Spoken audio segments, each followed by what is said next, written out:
Meuri pa no suguna te ohum totoriuri bona Getsemani. Me Jisu pa sue kiri bono disciple teve.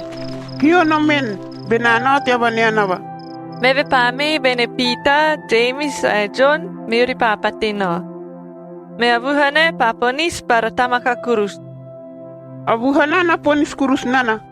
Mena harabo no men, enaka himata ni no matamaka. Te no men, biang wakikira nom.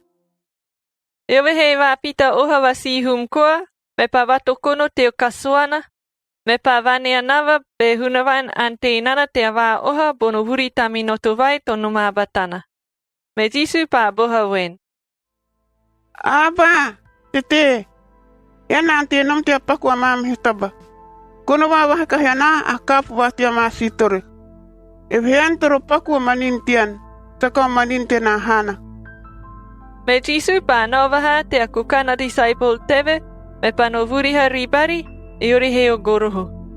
Meve pa sweki bene Simon Peter. Simon, yan bene goroho.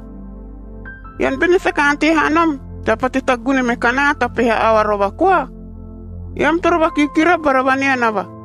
Yam regweti aku ti amata bahare-hare. Atau namanin nana, o swin hena bene-bene nana.